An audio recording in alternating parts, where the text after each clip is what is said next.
What is Four Towns, Michigan? If you pull up a map and search Oakland County, Michigan, then zoom just north of the cluster of lakes in the middle of the county, you'll come across a place known as Four Towns, Michigan. I'm going to touch on what it is and why you should consider living there right now.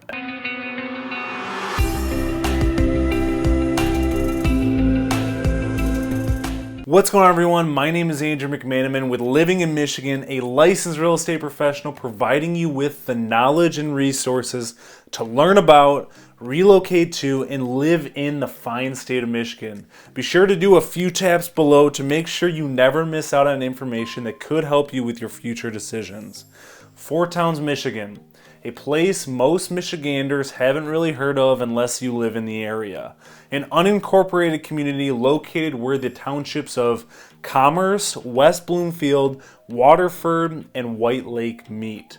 Ironically enough, this intersecting point is just a few miles down the road from me. It all started in the late 1800s when a tiny schoolhouse was built in Four Towns, which eventually was outgrown, and a new school was established across the street that has since been, to this day, used for church activities. This little white church near the intersection of Coulee Lake Road and Lock Haven Road is known as Four Towns United Methodist Church, which I drove past every single day for quite a while when I first moved into the area without actually understanding the history behind it. I wish I had someone like me to spread the knowledge about areas when I was buying a house. That's okay though. I'm fine. I'm fine. This is all fine.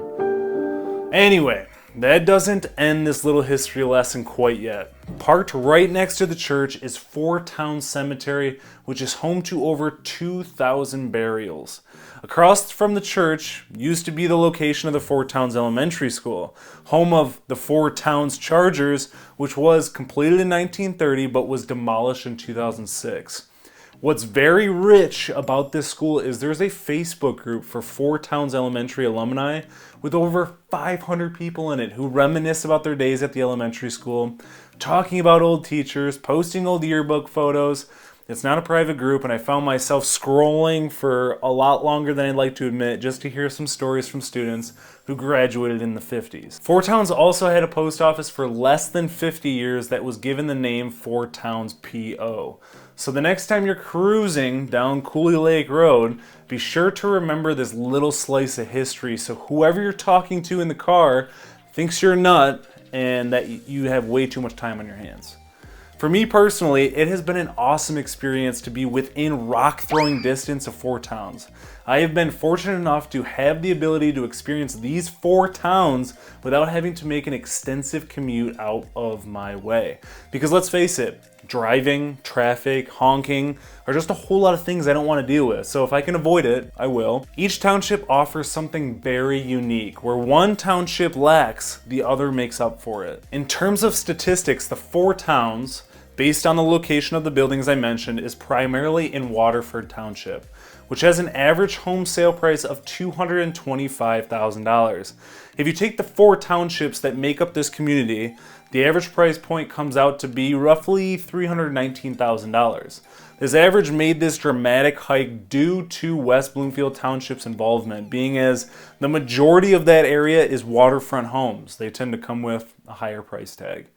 When looking at the cost of living of the area, it averages out to be rated at a 96.8 based on a 100-point scale for U.S. averages.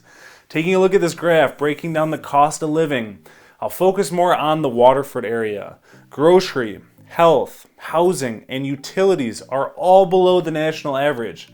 Transportation and miscellaneous come in a little higher in their ratings due to car insurance for transportation and clothing, repairs, restaurants, and entertainment for miscellaneous. With an unemployment rate of 3.5% compared to the United States average of 6%, this area is projected to have future job growth of 38%, which is a great sign for economic growth, but the downside is The average commute for residents is 30 minutes, which is higher compared to a lot of the surrounding areas. So despite the state of a growing economy, most residents have jobs outside the township.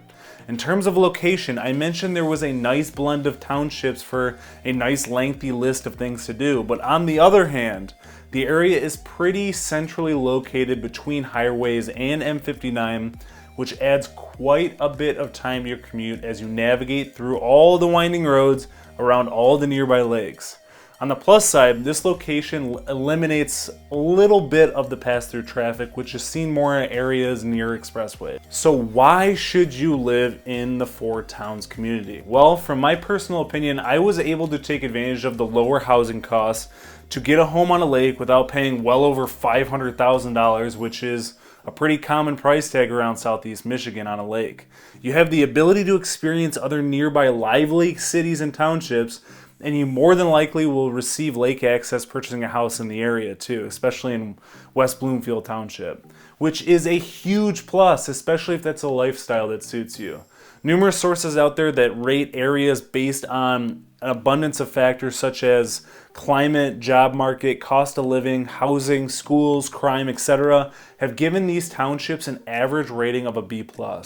Some of these townships are better maintained than others. Some have more diversity, more restaurants, less shops, better downtown areas, better schools, or higher home prices, just like anywhere else in the country. So really take some time to realize what you need and what you want in a location before you commit to anything. I can assure you there are endless pros and cons to weigh, and if you find yourself struggling to figure it out, don't hesitate to call, text, or email me anytime with questions about the area or other areas in Southeast Michigan. I am always happy to be your go-to resource. The area has an abundance of Airbnbs, and I know a few of the owners to a couple of the waterfront Airbnbs in the area, so if you want to sample the area first, reach out and I will set you up with an experience. Thank you for taking the time to watch this video. Don't forget to give it a big old thumbs up, hit the subscribe button, and tap the little bell so you're notified about all the new videos I put out. I'll see you in the next one.